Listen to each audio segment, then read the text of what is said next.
Ruska pomoć stigla u Ameriku, Trump priznao, oprema je vrhunskog kvaliteta.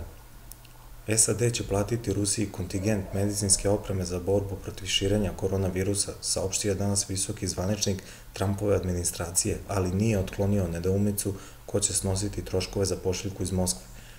Nakon telefonskog razgovora ruskog predsjednika Putina i predsjednika SAD-a Trumpa, Rusija je poslala 60 tona medicinske opreme, uključujući respiratore, maske i ventilatore. Tim povodom Trump je ocenio da je ruska oprema vrhunskog kvaliteta i da će spasiti živote Amerikanaca.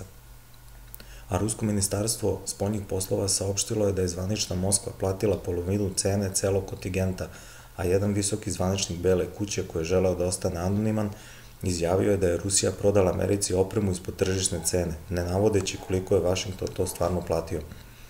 Donald Trump priznao, Amerika je iscrpljena. Naše zalihe zaštitne opreme su pri kraju. Donald Trump je priznao da su zalihe zaštitne opreme američke vlade gotovo iscrpljene zbog vanrednih zahteva pandemije virusa korona. O nedostatku opreme prvi je izvestio Washington Post, koji je istakao da je snabdevanje zaštitnim maskama, rukavicama i ostalim potrepštinama pri kraju.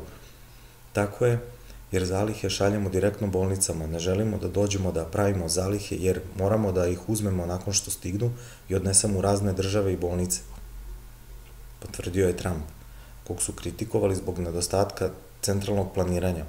Predsjednik je apelovao da države da sklope i kupuju ličnu zaštitnu opremu od samo proizvođača.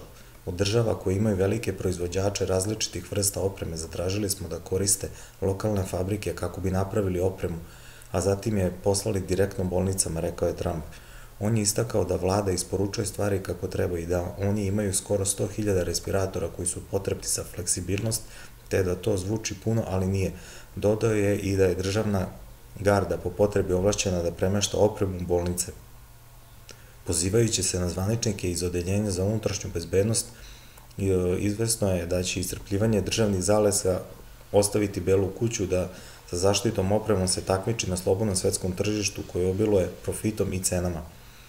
Savezna agencija za upravljanje u hitnim situacijama isporučila je ili dostavila 11,6 miliona N95 respiratora, 26 miliona hiruških maski, 5,2 miliona zaštitnih vizira, saopštila je Bela kuća.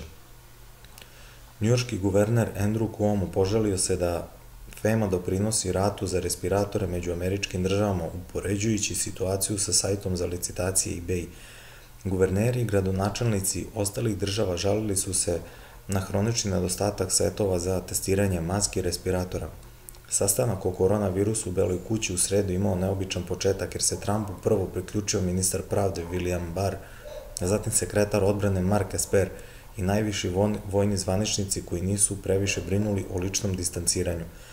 Iako Amerika i dalje vari predviđanja da bi do 240.000 ljudi moglo da izgubi živote tokom pandemije, predsjednik se fokusirao na kartele sa drogom, temu poznato po tome što izmanjuje aplauz tokom njegovih obraćanja.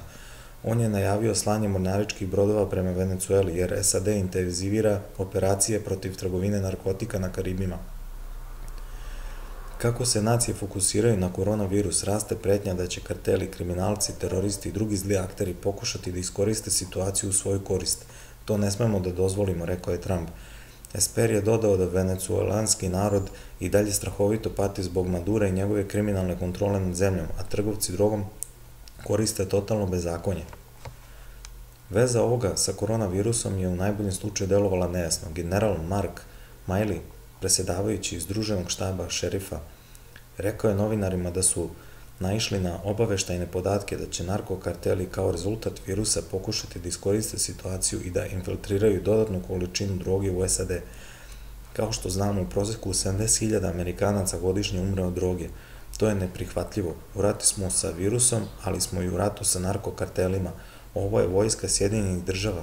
Neće prodreti u našu zemlju, nećete ući ovde i ubiti još Amerikanaca.